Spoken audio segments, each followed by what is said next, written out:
Hi. Thanks that you agreed to talk in our talks in Zduńska Wola. We are online. You're in Israel right now.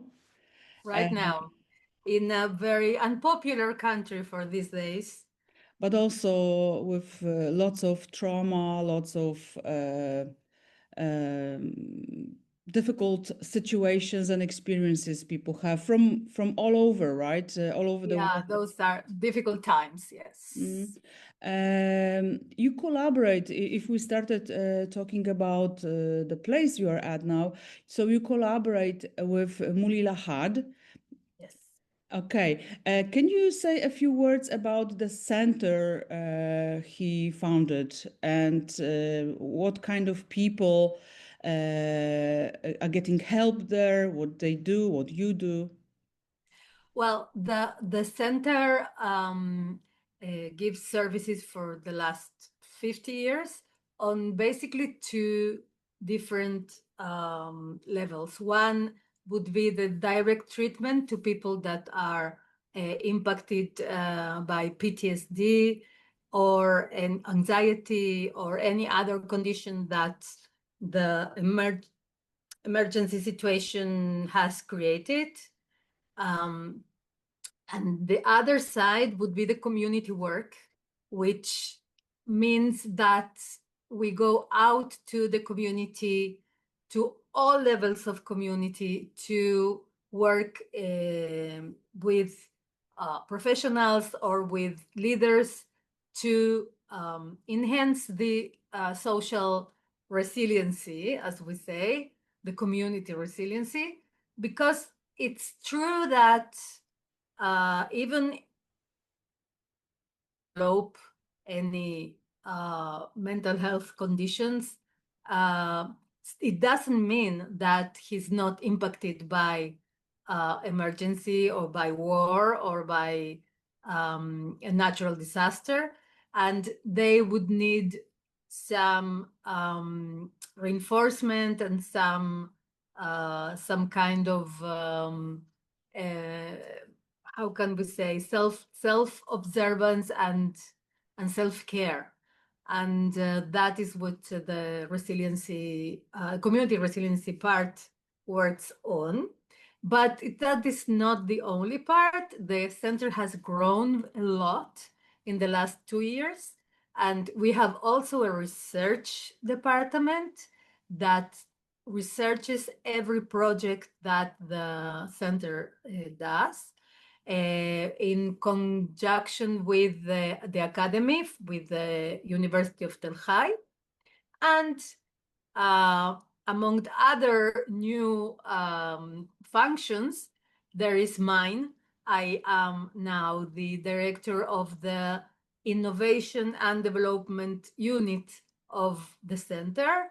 And my function would be to develop more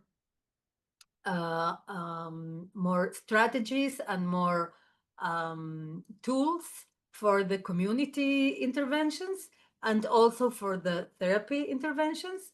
I will give you an example. We have done now a therapeutic group for young kids around 12 years old. But as we know, they will never come to a therapy group because they are 12 years old.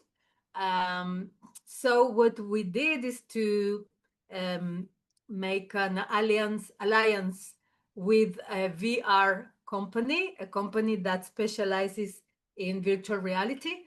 And what they have this amazing platform in which we send the how do you call that, The glasses, the eyeglasses or the VR glasses to their homes, and at the hour and the day of the group, they get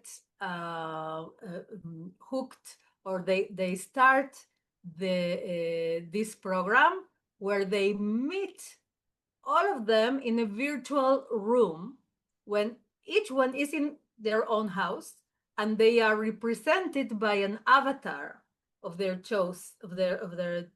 choosing. So it means that it's a completely anonymous group in which everyone can talk freely, because the other ones will never know who he or she really are. And this way they agreed happily to be part of the group. And not only that, but in this group, in this technology, there's a feature that enables the participants to draw, for example, to draw in 3D. Yeah, it's amazing. You draw, and the drawing just stays there in the air. It's fantastic. And so they were able to see each other's drawings from every angle, because the technology is enabling that.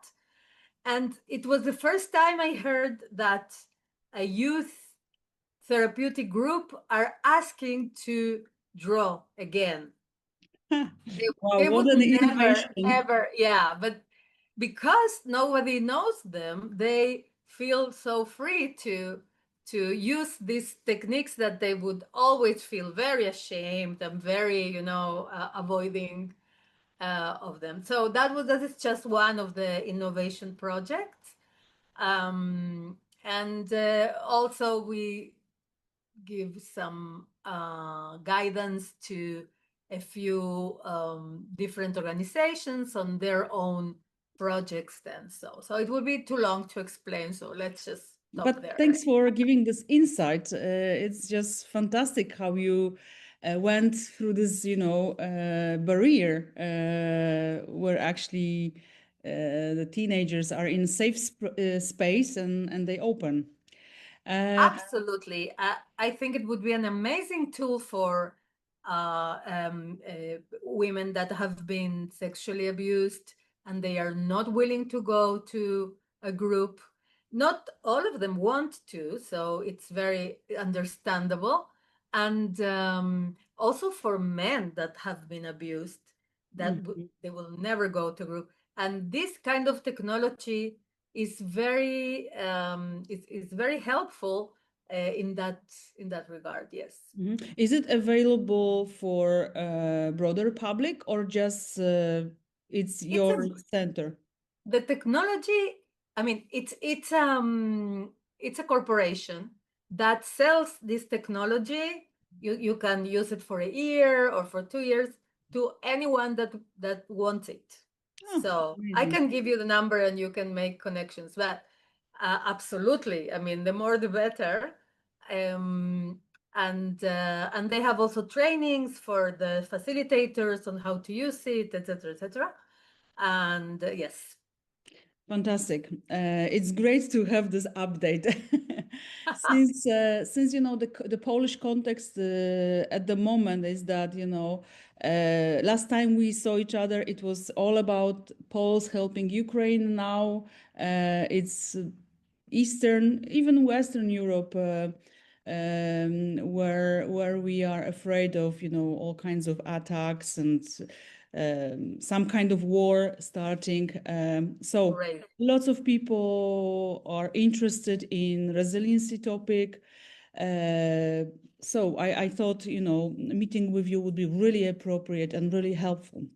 Nira, just to give, because I think it's important, especially with prejudices or news that are not debunked by, those who fight disinformation, etc. I want to make sure that people understand what you do for example, the center. So as I understand, the people who are being helped are not only Israelis, are they? Because you talked about No, different communities. So people no, don't not at understand the all. complexity, of We help. Israel. Yeah, I think that there is a misunderstanding a little about the Israeli Arabs that live here and that they are citizens as everyone else. It's a differentiation with the Arabs that live in the occupied territories, that they don't have citizenship. And that's another story because they are not allowed to, I mean, most of them may come to work, but they get back. They are not allowed to live in the Israeli territories, but the Israeli Arabs are, and they are citizens, and they get all the rights as everyone else. And we as a center, and because it is in the north has a very wide concentration of Arab communities. Specifically, we were working very close with the Druze community, because Arabs are not all the same. You know, Arabs have also different groups. So as Jewish people and Polish people and others, right? yeah, absolutely. There is no And one. yeah, and the Druzian communities were very badly hurt by the war. They lost a lot of kids and parents. It was a football match, and a missile fall in the middle, and it was just a horrible tragedy. So we were working very close with them. We opened even like a branch there with their own therapists and their own community workers that also used to work with us, because all the time. And so they have help in their own language. We also produced all of our books and cards and everything also in Arabic. So I can show you if you want. Please. We have this project that I have even in English too. So that is called Femme Fan. It's a deck of cards which each card has an activity to do with family that doesn't require anything. You may use probably socks and a few spoons or something, and it's to play together and to talk together. That is the idea. And the Arabic version of it was done by an Muslim Arab psychologist, that she adapted the games and the ideas culturally to the Druzian Arab community, because it's a different culture, and there are things that that culturally people are not feeling comfortable to do, or that it Just wouldn't require it would different. be funny for them or Yeah. whatever. And so we translated it, and we sent them around 1,000 of these kits for giving up to the families. So this is we also have Arab communities that we help, and also the Cherkessian community, which is another branch of the Arab world. Everybody. We are apolitic. We don't care at all about politics.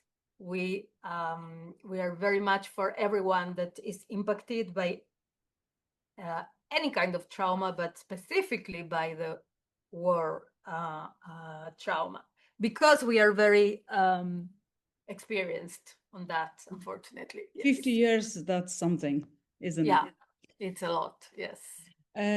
Thanks for explaining, the background and how this all works. So it's all over Israel, right? Actually, when you count the families, it's just on nuclear level even. Yes.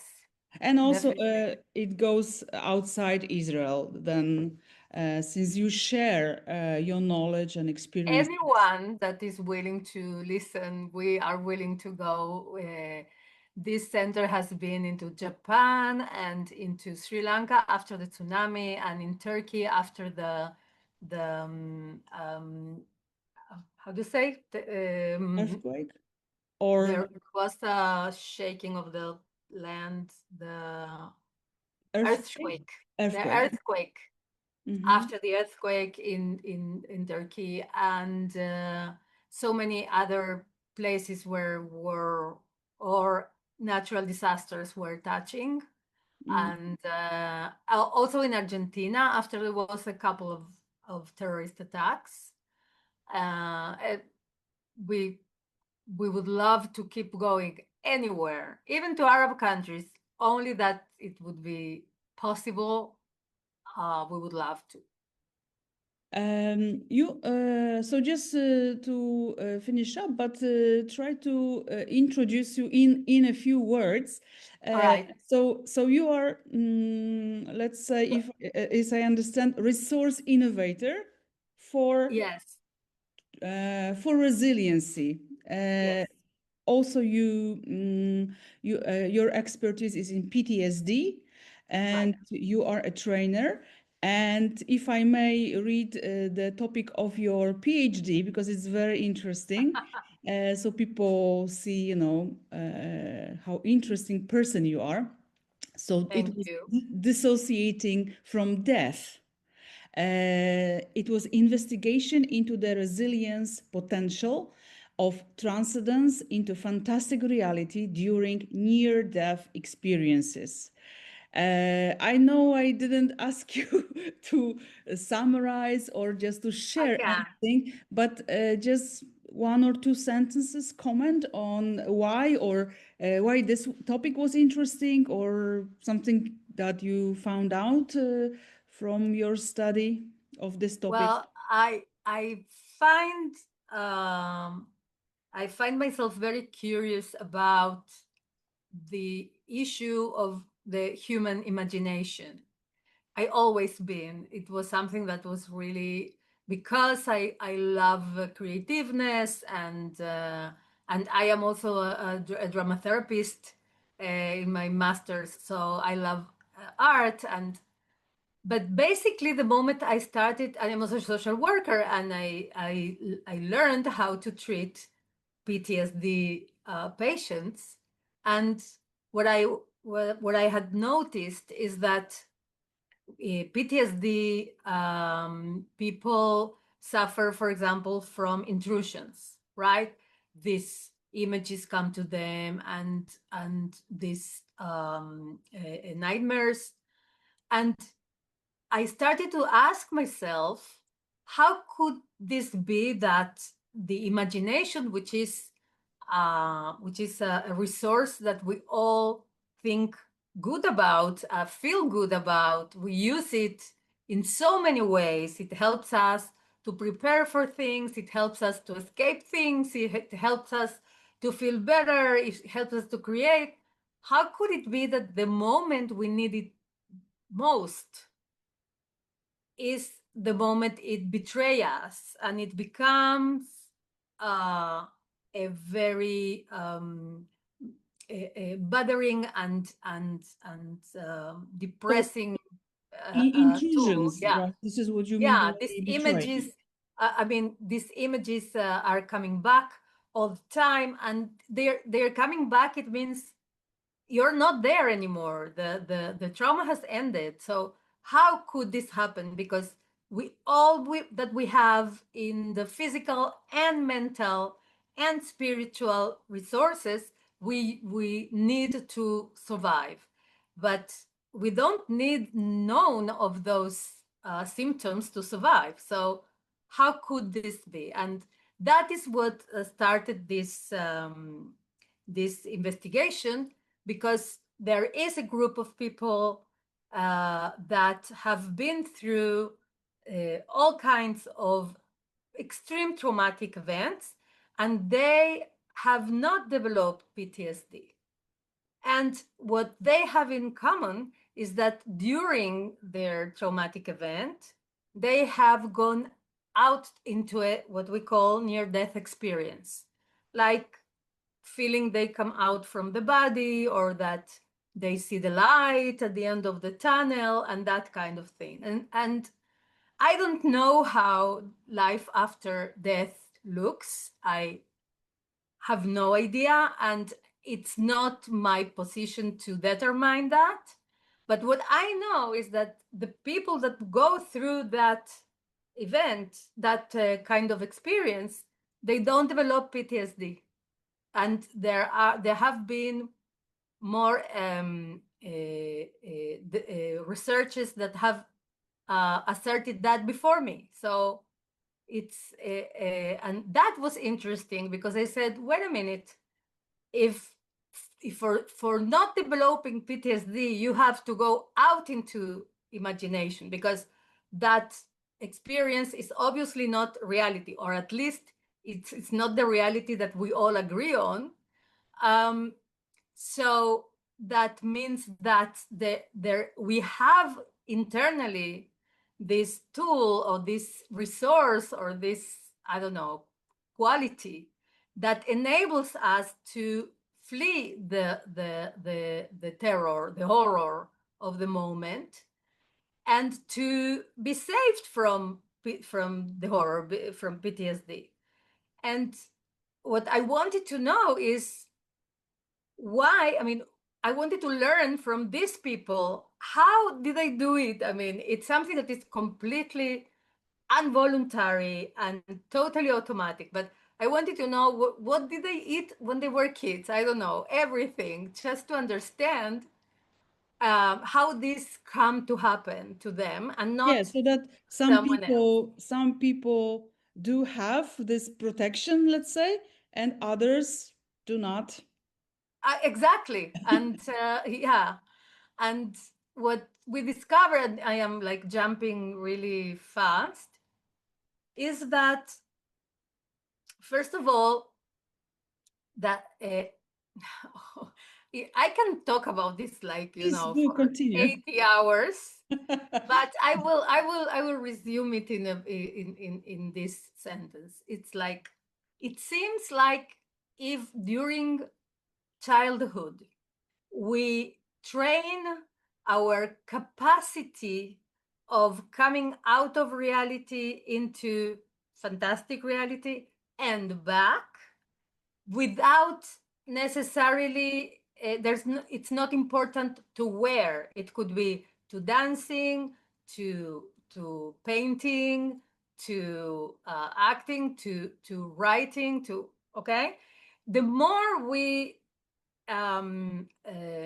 train ourselves into going there and coming back, going there and coming back, it seems like we are enabling our dissociating capability to take us out faster into dissociating from death, okay, dissociating from the horror, and then we are not met with the horror, the limbic system is not activated, and blah blah blah, and we don't get PTSD.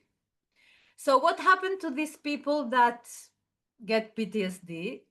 According to what we found, they didn't train themselves as children in this kind of activities, and they in the moment of the trauma, there is an attempt to dissociate, but the dissociation is not full. It's like a partial dissociation. They get confused, time goes faster or slower, they disorientation. There is like an attempt of the mind to get out of there, but for reasons we don't know, this elevator is not successful, and it gets stuck part into reality and part into unreality, and the part that is stuck in reality senses the horror, and that's why they do get PTSD. I hope it makes sense. It does. What I It makes said, great sense, because and it's within our topic today, which I will reveal in a definitely. moment. But just to just say a few maybe words to people who are not professionals. Does it mean that when we allow children to be children, play, play with puppets or pets, or just draw, use their imagination, or write when they are a little bit older, or us adults as well, this is what helps, right? These kind of activities or something else. Absolutely. Absolutely. The point, it obviously it helps. What makes the difference, I think, is in the repetition of the activity in a systematic way. Okay, because free playing is obviously fundamental for development. Yet, if we want to train the dissociation capability, it has to be like a systematic training, like at the same hour every week or twice a week, like because it's very similar to our physical resources. If I train 3 times a week and the moment there will be a fire, I will run faster than others. I don't train, by the way. I am so terrible with that. But that is the idea, right? So if I train to go out from my reality to fantastic reality, so I will be able to reach dissociation faster, right? Perfect. So I think that would be the difference, because it does, if you don't do that in a very systematic way, you will be perfectly developed, everything is going to be fine, but the cognitive culture of our world, for our surroundings, Or school might, even, right? yeah, might slow down your capability to, and that is one of my theories, right, on why they get stuck, because a lot of cognitive processes get in the way, right? So for school teachers who might be also, or principals who might be also watching this, it's not a waste of time when we teach or kids or students study and play. I Some go people even do think it's a further waste of to time. say that nowadays we don't know what these children will need to function in the world in 20 years from now. I don't have to explain that, right? It's like things are moving so fast.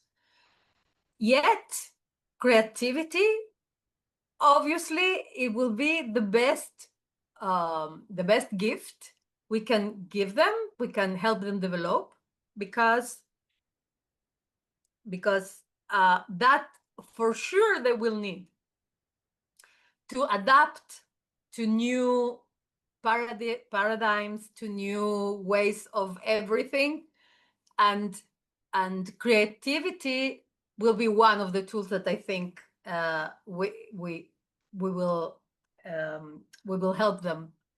Will help them in 20 years from now. And the other one is self-dependency. If we send them to learn by themselves stuff, and then come back to us and we guide them with that, that will be another gift that we can give them. Because today, I don't know, I mean, teaching, I assume that teachers will change their role quite soon. And I think that they will become more on the side of the therapists than on the side of the teaching staff. Because children will be able to learn by themselves. They will need some guidance, but the thing that they will need most will be the reinforcement and the support, right? And yeah. As adults, of course, some kind of leadership, right? Because they are adults. Yes, yeah, definitely. They will need limits, Yeah. And they will need And also, some, yeah, teachers will some, need to work with themselves first, yeah, as yeah, therapists that's do, true. right? Or Yes. psychologists, they have some kind of supervision.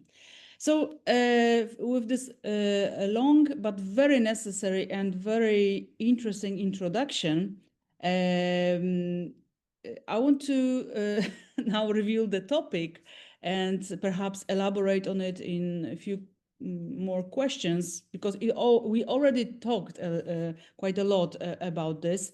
So we'll be continuing about helping kids, but also parents in impossible traumatic situations. Um, so I would like you to um, perhaps elaborate, give some kind of not a definition but description of what impossible situations people face, especially families, kids. And perhaps we may have a small warning that if people are listening to us are a little bit more vulnerable, then they might want to read the transcript rather than watch us, or just be a little bit more careful. Okay. Oh, that's a big question. Um, when we talk about trauma, we always talk about the meeting of two components in a very high intensity. One would be the fear of death of ourselves or others that we love or that we know or that are near us physically. And the other component would be helplessness, the lack of capability of taking myself out of the situation, of saving myself or saving others, or the others, or the loved ones, or those that are also near us. And this is a general definition. So I always say, okay, if someone if all of a sudden I go out and don't find my car, someone has stolen my car, that would be a lot of helplessness, but my life won't be at risk, right? So it will be kind of a crisis. It's not going to be a trauma. Yet, if someone puts a gun over my head and says, "Give me the keys," and he steals my car, that would have both of them very, very high, right? Also the fear and also the helplessness. So not every situation is a trauma, and not every trauma brings with it post-trauma in the aftermath. But having said that, the situation in which these two components are together is key to understanding what is an impossible situation, because it could be an instant that this is felt, and then the threat is over, and you still can't overcome that experience. And it could be also that you are for 2 years inside this situation. Okay, for example, here in Israel, we have a kind of war that is ongoing for 2 years, not to talk about Ukraine that has even 3 years, I think. How long has Since about 3 years? 22, it was not the start. It started quite a Well, few years almost earlier. 2.5, 3 years, and so people that are directly affected by the attacks, they are in this situation for a very long time, and their families that are either in Poland or in other areas that are less at risk, they feel for those family members that are in the risky areas, not to mention the soldiers. Okay, so we have two dimensions. We have the dimension of the people, how close they are to the risk and or to people that are under risk. And we have the other dimension, which is at what moment we are talking. Are we talking about the near after a traumatic event?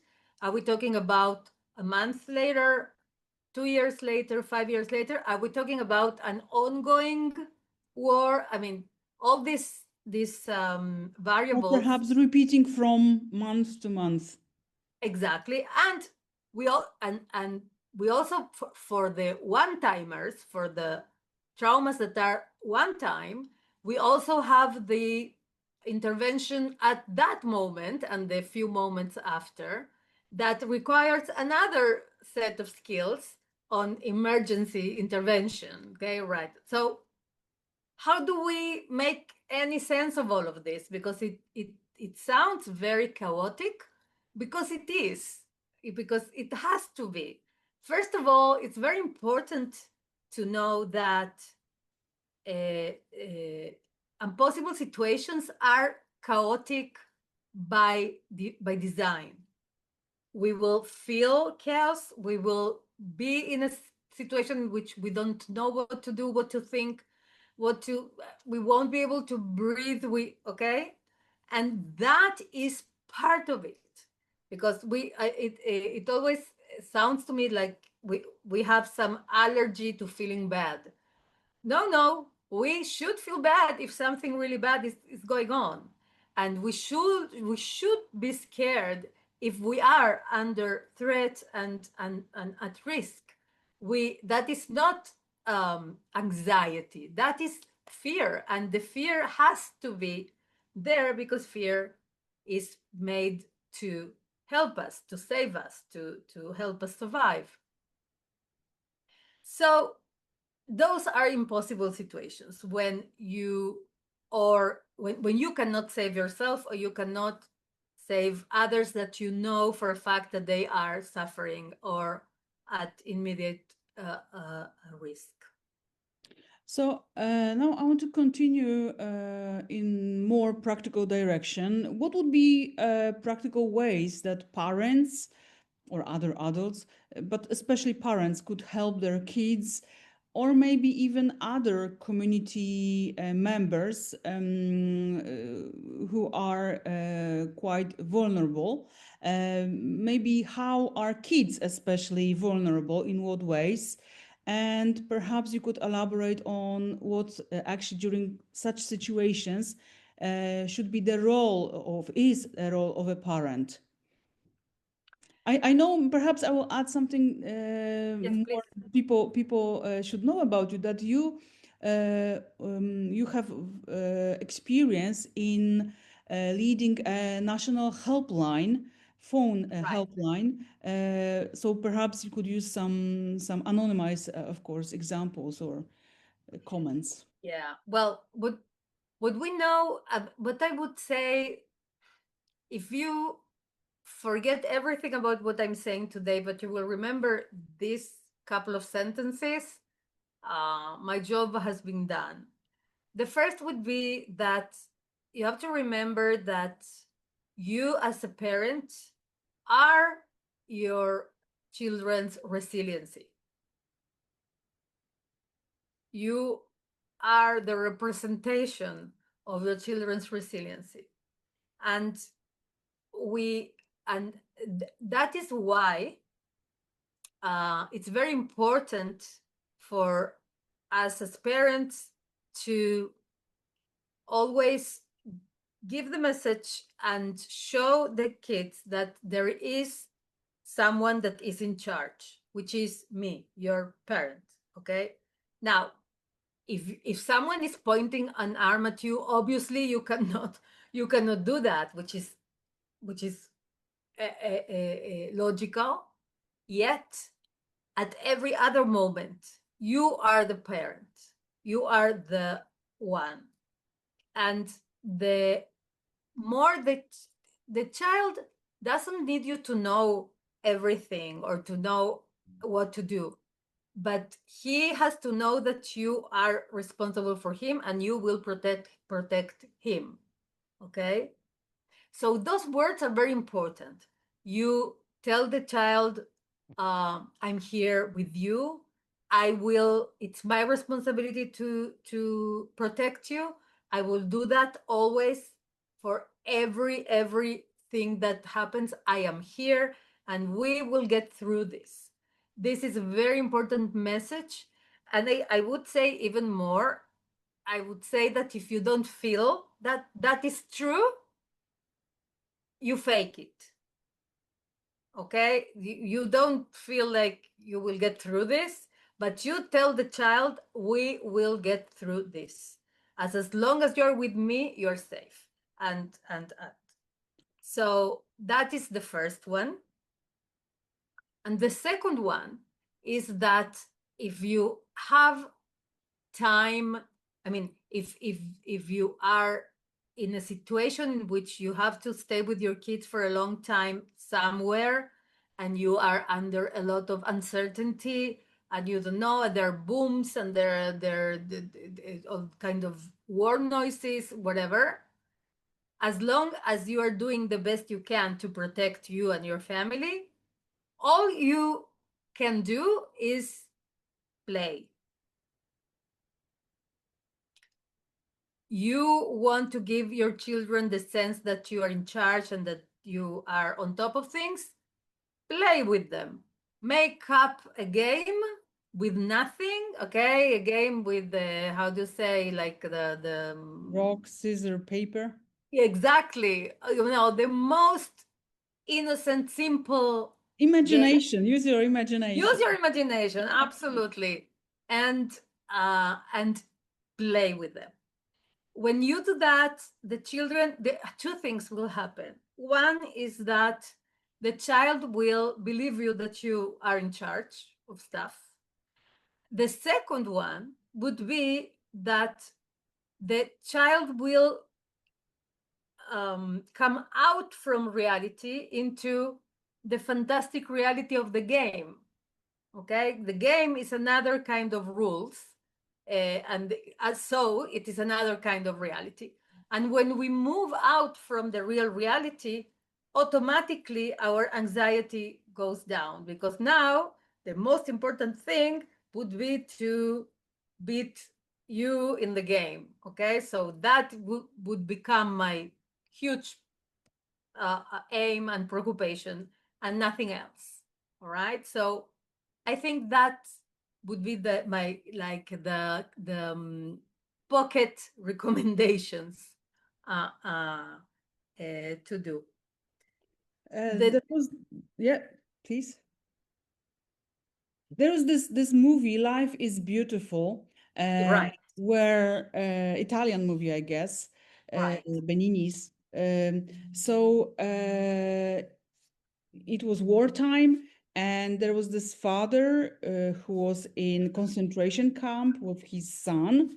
What he did perfectly, and this is probably a film we want to recommend, so people can watch, is that he played with his son as, you know, as if it were The war was some the kind game. of playground, right? Right. Is this Well, what you also mean? Of course, this was I very would say impossible. this, in this film, he took the idea of playing to the extreme, definitely, because obviously there are things you cannot explain during war, that it's part of the game. Yet, uh,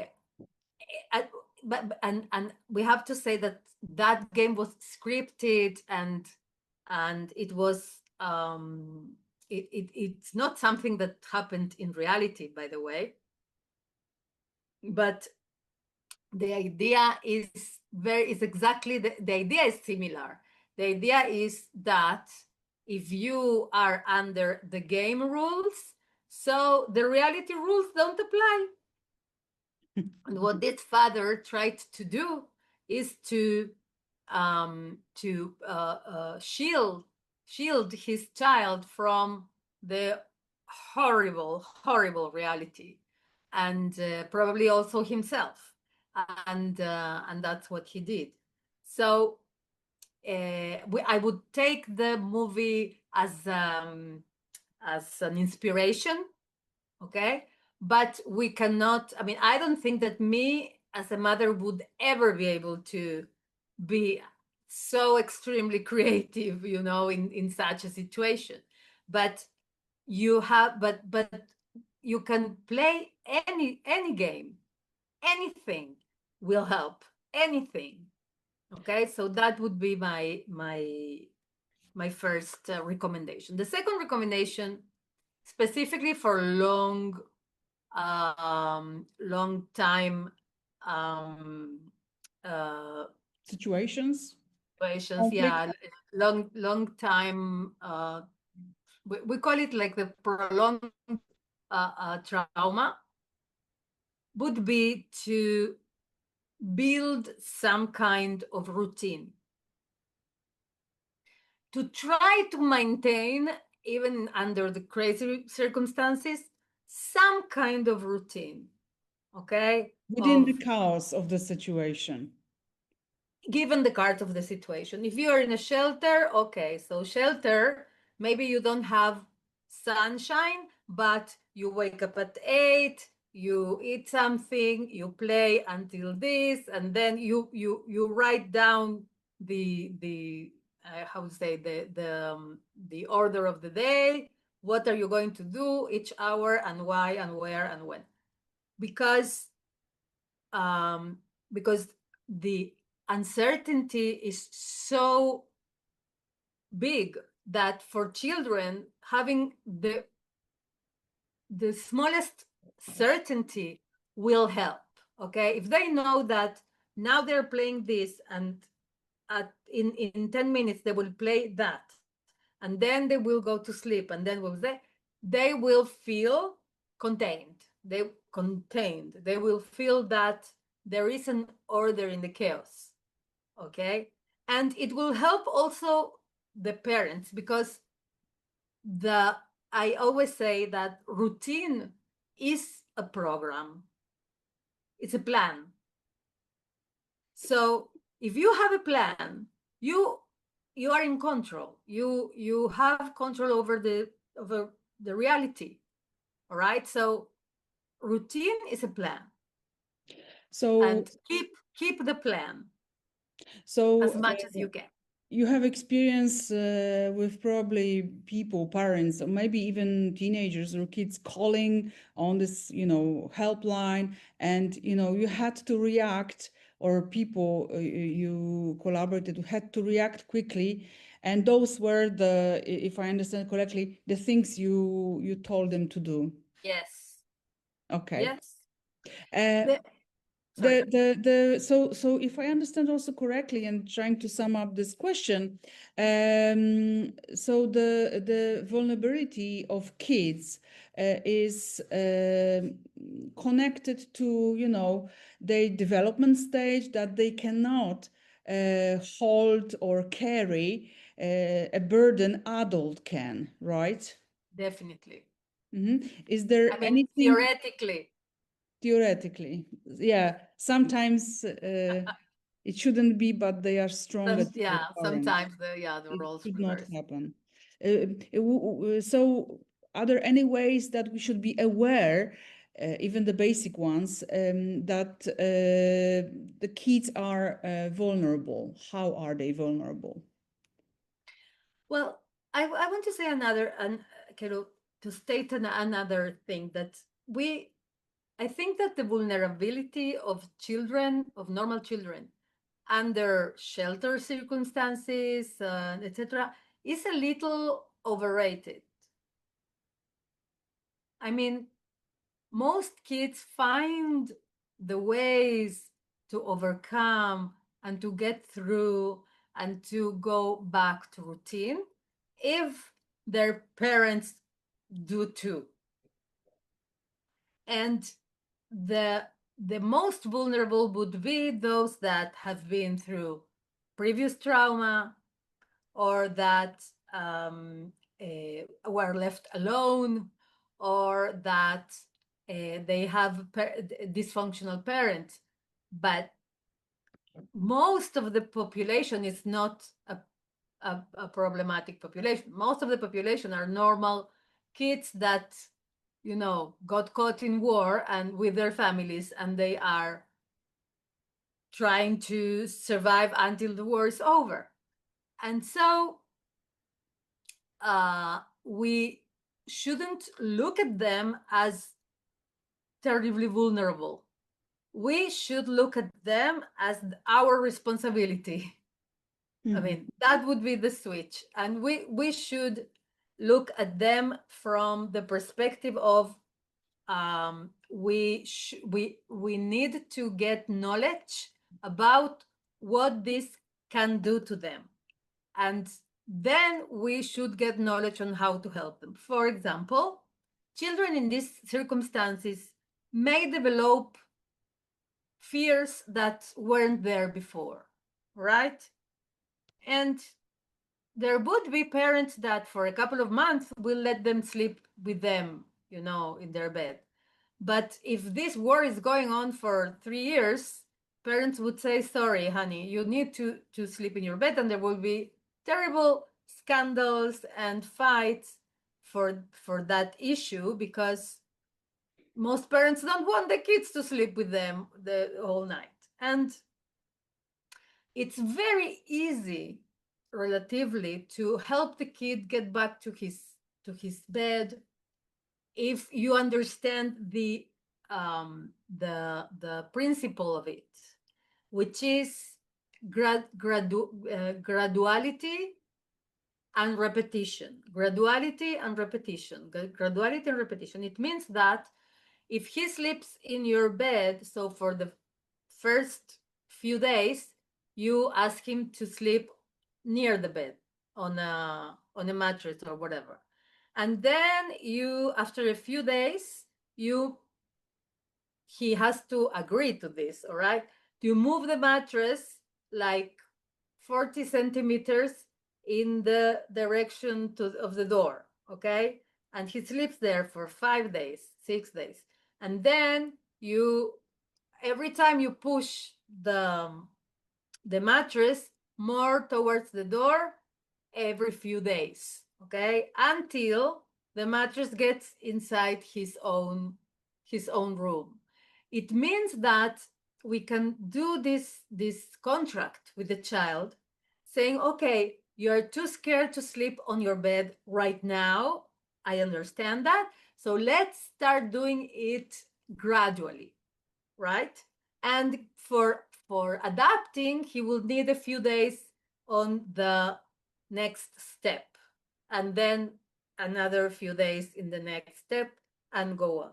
And children were coming back to their rooms even during bombardment in the south. We had success with bringing kids from the safe room into their own room, even during bombardments, because they only need to be in the safe room if there is an alarm. And to get from his room to the safe room takes 3 seconds. So, and children wanted to sleep only in the safe room and play only in the safe room. And we wanted to be as normal as possible. So we said, okay, let's do it gradually. And kids came back to sleep in their rooms and play in the living room. So it's possible to do it, and it's quite easy, actually. So to make sure people understand what a safe room is in Israeli home. Okay. It's like a shelter within the it's house. A reinforced. It's another room in the house or in the apartment, which has reinforced concrete on the walls and on the ceiling. And there are quite a few of them in Israel. Oh, almost everybody has. Yes. Okay. So we talked about individuals, parents that can help their kids. We know how kids are vulnerable. What about the community? What can a community? Communities are what? Like school, church, synagogue, or just, some kind of ethnic group, minority? The community center, the Mhm. municipality. A town, right. So Yeah. so how can a community on different levels, I know we will not talk about all, but just, a few examples to give us an idea what many people can do together to help kids. When we work a lot with teachers as a community, so they will have tools to work with the children as a community, not necessarily A children school, right? A school. in school, Mm-hmm. at school, absolutely. Because every time there is some, I don't know, bombardment or alarm or whatever, and there are 2 days they don't go to school, when they return to school, it's hard to say, okay, sit down, let's do math. Doesn't work that way. And they need a few tools to re-enter the routine back. So we give them those tools, and we specifically we give them the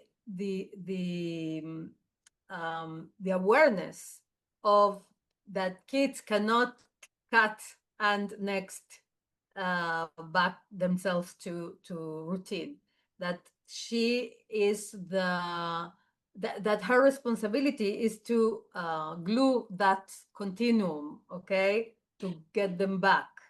I, And I so want to I we want teach them to what. mention that it often, unfortunately, happens that teachers do not have this knowledge or even feeling, Right. and they, traumatize kids, those who are already traumatized, right? So they push them to do something, even if they feel this is the routine they have to, and it's good for them, Mhm. but they do not have this as you said, this glue stage. Right, right. Well, um, we, we when we I always tell teachers that even when you have a car and you want to stop it, car can't stop at once, right? You need like a couple of meters in which you go a little slower, and then a little and then it stops. It cannot stop at once.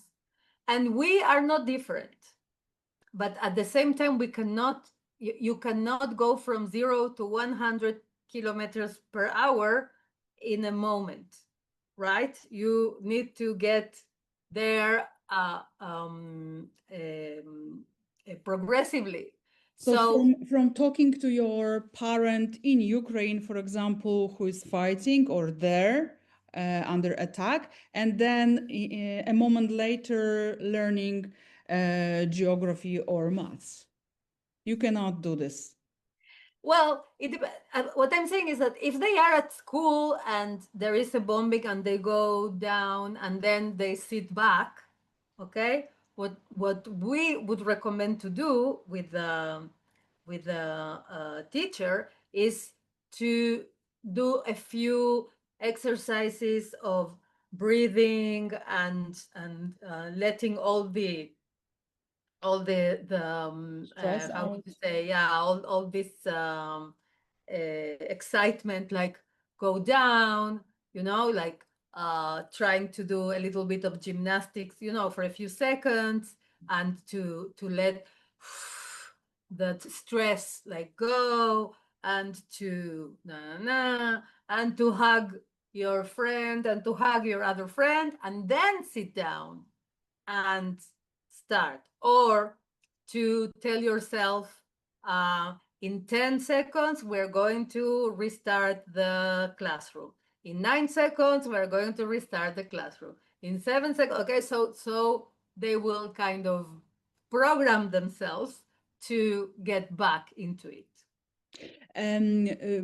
This what you are describing is in situations when there is this direct threat, but as I understand in Polish circumstances, the problem is that teachers do not see this direct threat, but there they have this kid who is coming to school, to the classroom, and then a moment ago, just this one or two kids had a situations, heard some news, conversation, so just felt that there is this life-threatening situation of someone important for them far away. And perhaps advice for teachers would be to be, I don't know, more observant to the change of behavior of the kids, not assume that they are bad kids, just perhaps talking to them, asking the class to do something and then talk to the kid in Yeah, kind you of know that there is soft way. this school principal in Los Angeles that did this amazing change in the school. He came to be a principal there, and it was a school in a very, very low economic neighborhood with a lot of crime and a lot of drugs and everything. And he understood that that kids in in an abnormal situation, they need an abnormal approach. And he said you cannot discipline a person that is under extreme stress. That is not, because it's not going to work. And so what he did was like a process of re-educating the staff, the teachers, teaching them that whenever a kid has a strong reaction, I'm not talking about the those that shut down, because that's another story, but those that get aggressive and get loud and get how do you say, not kind of like disrespectful, instead of reacting to his behavior, to go and react to the cause of the behavior, meaning that they should ask that kid, John, this is so unusual of you. Did anything happen today?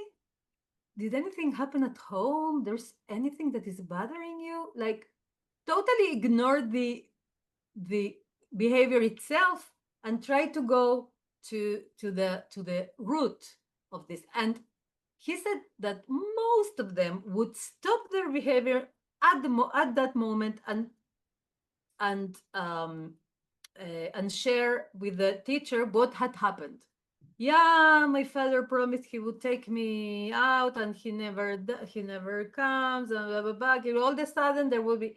So it doesn't matter if afterwards he would be punished because he broke the door of the classroom. Okay, so he will need to do some, I don't know, community hours in the but the immediate response of the teachers would be not to the behavior, but to the cause of the behavior, or at least assuming there is a cause to this behavior.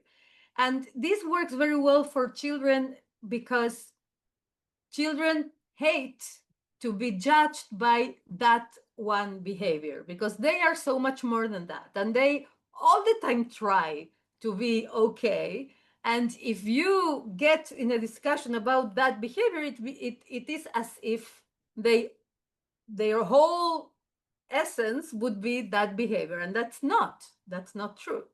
So this is very important also, to open eyes and to see a change in regular behavior. And sometimes children are annoyed when we come and ask them what happened, or they don't want to talk about it, but they need to hear us say, whatever it is that you're going through, and it's okay that you don't want to share this, I am here with you for you. And that is a message that has to be there, even if they don't collaborate and if they don't communicate. And there is another thing that I want everybody to remember of this encounter, and is this question: what is going to help you now? What is going to help you now? Which arrives into the basic PH model that I'm sure you have shared with everybody at different times, that will give the child two things. One, the certainty that he knows what he needs. And the second, what he needs, right? So if I ask you, what will help you right now? Would it be a hug? Would it be to bring you water? Would it be to give you a minute to go around and then come back? To sit down and talk? To blah, blah, blah? And he would say hug. So you give him a hug, but you also give him the sense that he can identify what is going to help him right now. And that is very reinforcing for children, very very important, and it always opens a conversation, okay? Because when you ask someone what is going to help you right now, so you're not demanding anything from him, you are not judging him, you are not, okay? It's like I don't know, cheesecake. Everybody likes it, yeah? So it's universal. That's what I wanted to say. Nira, can I ask you, still use your time, ask you two more questions? Because it's 1 hour. We have until 2:30 to 35. Okay. Could you tell us a little bit more how we could,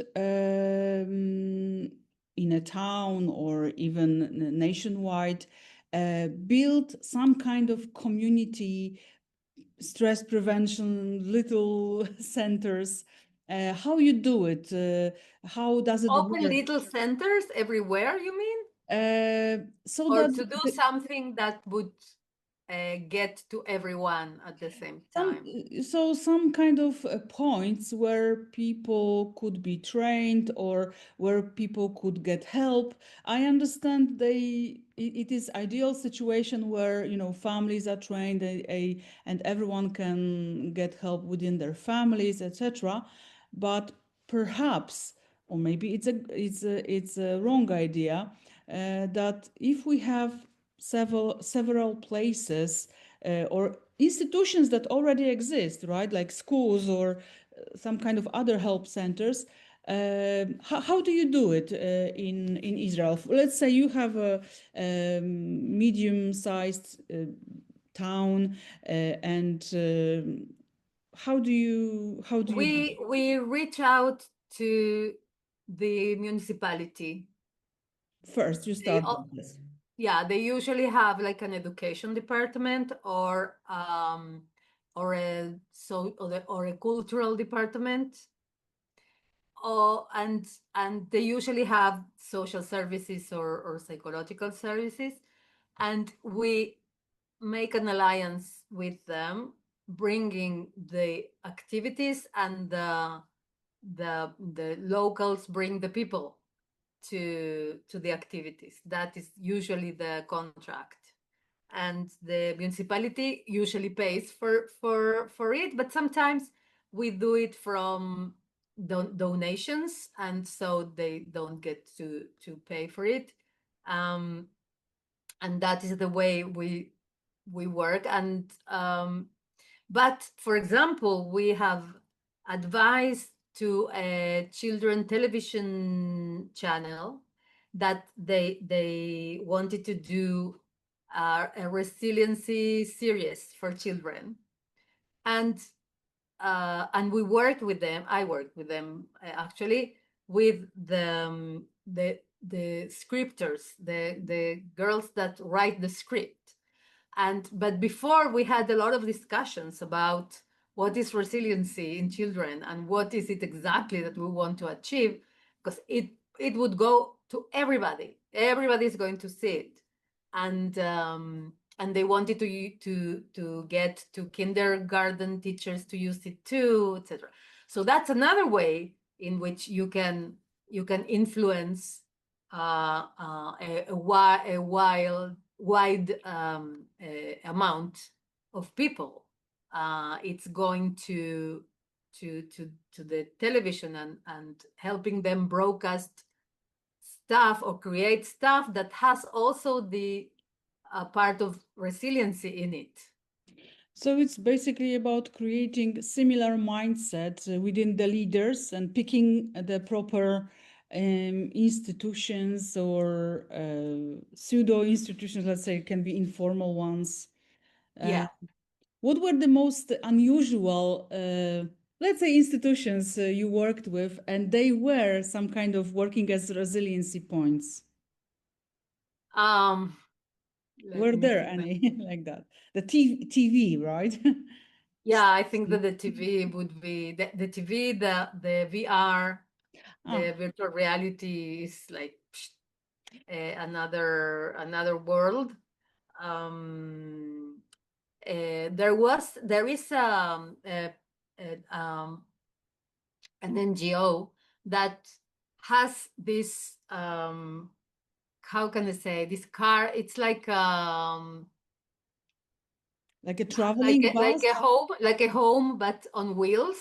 Mm-hmm. Okay, and inside they have like this makers laboratory with laser cutting and everything, and they want to go everywhere to every school or to every neighborhood and to gather the children and to do activities with them, and they ask us how can they convert their activities into more resiliency oriented ones. So we helped them, and we did an alliance with them.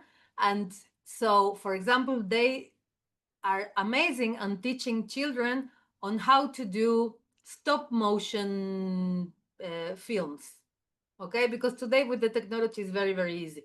And so we told them, okay, they can do stop motion films, but when they write the story, when they create the story, ask them for something personal. Ask them for a story that was I don't know, special for them, or invent a story of what you would like to happen, whatever. Make it more personal. Or if you are going to do this little thing that with, I don't know how to call it, but with the wind, it kind of goes, it's like a propello, okay? Uh-huh. So yeah, but it's a special propello that when it goes around, it writes a word. It can make like an illusion of a drawing. So we said, okay, so ask them to choose the word that makes them most happy or most relaxed, and do that with that word. Okay, so trying to to give some meaning to what is done. So that was an interesting one. I let me check, because we have done so many things that I have like a lacuna. No, really. And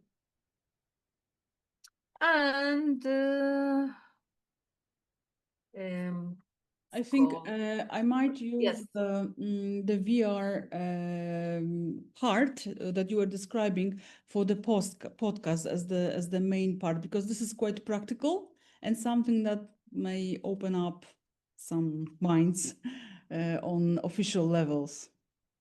Okay. So I'm ask me. I'm with you. Okay. So maybe the last question. How people could support such places as, for example, Professor Muli Lahat's Community Stress Prevention Center, or any other places that operate within, for example, Israel, and they work inclusively, meaning including all kinds of nationalities and helping apolitically, as you said. Yeah.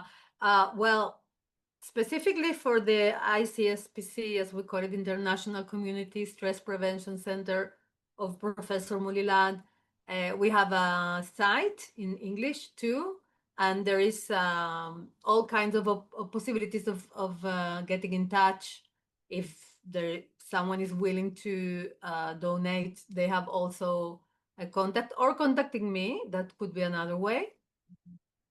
And there are there are a lot of ONGs in Israel that are also inclusive and very open-minded and anti-discriminatory, that it's possible to work with. If you want a list, I can give you. Please. But it's very nice of you to think about this. But I forgot another option of working with communities, which I believe a lot on, which is enabling the communities to tell their stories. What do you mean? I mean puppetry playback. I mean, or theater playback. I mean enabling the people to see their own stories on stage, and also being able to change them if they need. And I think that would be an amazing tool that can get to many hundreds of people each time, and even give some sense of healing to the whole community. I very much believe that that approach, really. So I recommend. And if you want to see, there are two of my creatures. What are their Hanging there. names? Do they have names? Oh no, because in playback we use them one day as something and the other day as someone else. So So you they don't cannot give them come a with label. names. Yeah, because they are totally neutral. They are like Swiss. Okay. Nira, thank you very much for this conversation. Thank you, Beata, also for all the work you do. It's a pleasure